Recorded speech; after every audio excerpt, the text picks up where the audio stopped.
advocates for legalizing medical marijuana are still pressing, even though a measure stalled in committee this week, and a Senate chairman has said that he's seeking congressional guidance about federal law in regards to medical marijuana and doesn't want Kentucky out of step with that.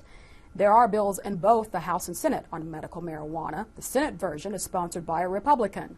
This week, the House Judiciary Committee heard testimony for and against a House Democrats proposition.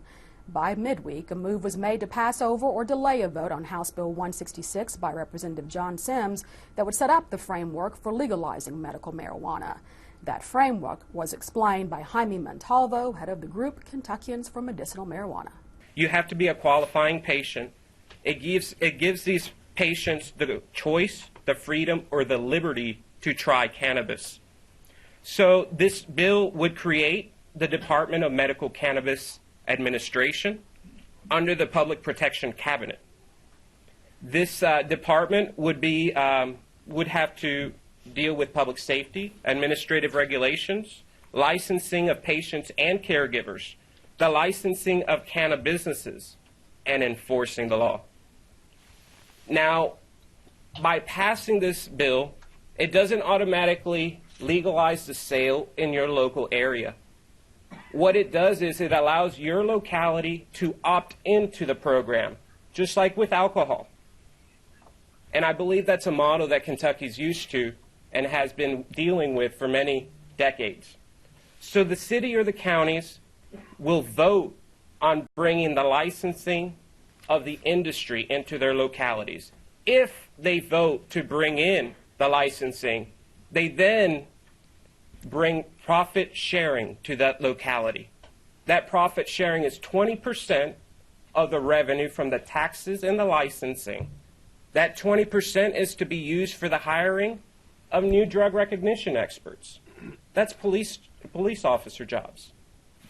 That 20% is also to be used for the hiring or the enforcement of the medical marijuana law in your local area. Again, that's more law enforcement jobs. Louisville Republican Jason Nemes said in committee that he believes the time has come to legalize medical marijuana, but House Bill 166, he says, needs more tweaking to make it palatable.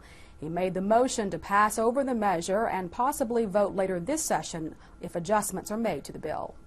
Who the heck do we think we are as a government to keep this away from people if it helps them? But I also want to note that I don't want, and I believe Mr. Coron when he says it's a gateway drug. There's no doubt in my mind. But it's also an off-ramp for people with opioid addictions. And so while I struggled, I'm not struggling anymore. I support medical marijuana in Kentucky. I think it's time for medical marijuana in Kentucky. I think this bill needs some significant improvements. I've met with my friend Representative Sims and told him that, and so I'm gonna have to vote no on this bill. But I'm for it. It's time in Kentucky that we move forward. In our Closer Look segment tonight, KET producer Laura Kruger talked with a veteran who's tried prescription opioids to deal with his PTSD, but he found relief in medical marijuana. And we hear two different perspectives from law enforcement. Take a look.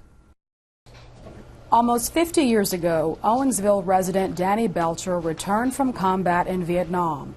Since that time, he's fought the demons of PTSD and the pain of an undiagnosed compression fracture in his back.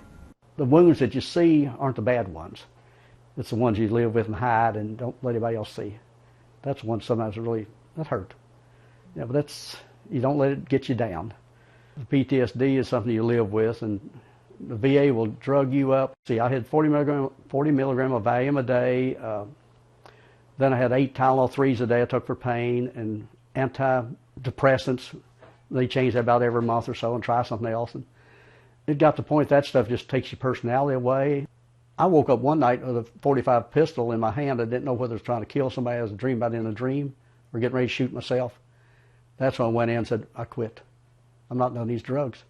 Danny found relief for both his physical pain and PTSD through medicinal use of marijuana. He wants it legalized. So many are doing it illegally. They feel guilty, from the 70-year-old grandmother with migraines to a guy in western Kentucky with a broken up back. When people come to me in confidence and tell me how much it's helped and they're illegal, they feel like a criminal. You shouldn't have to be a criminal to get help.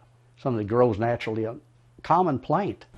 Currently, 2 bills have been introduced in the Kentucky legislature to legalize medicinal marijuana and allow users to come out of the shadows. House Bill 166 and Senate Bill 118. Key components to this legislation include establishment of dispensaries known as compassion centers, an opt-in feature for local communities similar to wet-dry votes, and licensing and certification for patients, physicians, and all businesses involved in the cultivation or sale of the product. It would mean a lot of comfort and joy knowing that people could go somewhere and legally, get some cannabis, go home and take a puff or two. We fought for freedom. Politicians use that word freedom. Come Memorial Day or Veterans Day, it's used, but are we really free? Are we free to take care of our health? However, the issue remains controversial. On a recent Kentucky Tonight, advocates and opponents examined the question, what's the harm? Advocates feel the harm is minimal when compared to the benefits it can bring to patients. Where are the deaths from marijuana? We arrest 15,000 people a year here in Kentucky. Obviously, those aren't all medicinal, but is there a death related directly to marijuana?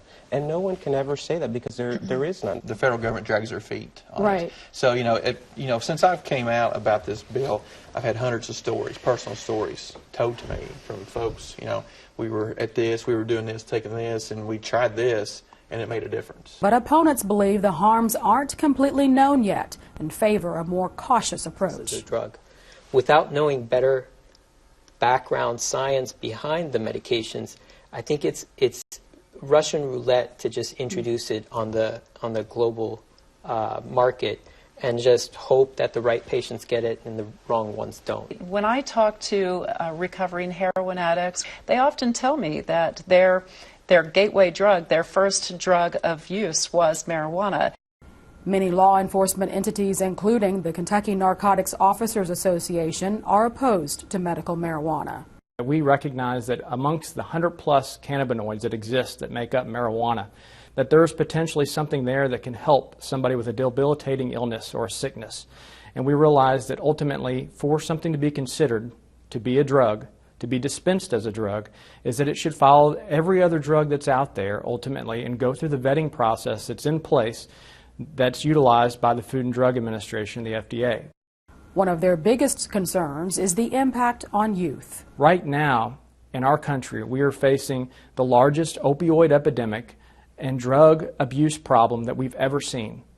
And why add to something, especially in our heartland of the Commonwealth, by adding something else in marijuana? Ultimately, our future, being our youth, is who we're going to leave everything to. And those are going to be the ones going forward. And if we take a step down the road that we can't take a step back, then ultimately what we're doing is we're hurting our youth. But Steve Watts, a retired veteran narcotics officer with the Louisville Metro Police Department, sees the issue differently. While I've seen a lot of crime in the 22 years that I was with Louisville Metro Police Department, most of that crime was not affected by marijuana. I can't ever remember making a domestic violence call where the contributing factor was marijuana. I can't ever remember making a fight run on the street as an officer where marijuana was the contributing factor. When you take a step back and you look and say, well, it is illegal, but it's illegal because the legislature has said that. The pros certainly outweigh the cons in the patients that we can help, the conditions we can help, the opioid crisis that we have here in this state that's really affected all of us. With a partner, Watts founded the Alliance for Innovative Medicine. We're pushing for patients' rights towards the use of medical marijuana. There's lots of compelling stories out there, especially here in Kentucky. Some of the biggest ones are veterans that have come forward with PTSD issues, that medical marijuana can really help alleviate some of their conditions with the PTS and help them have a better life. Veteran Danny Belcher, who's dedicated his life to helping other veterans, agrees. Attitudes are about to change. People need help and comfort. We're not getting it pharmaceutically. I don't want to feel like a criminal. Why can't we get it legalized? What does it hurt? For now, the answer to the question, what does it hurt, depends on who you ask. Check out the public affairs section on our website to see an in-depth discussion about medical marijuana from our weekly series, Kentucky Tonight, at ket.org/KY Tonight.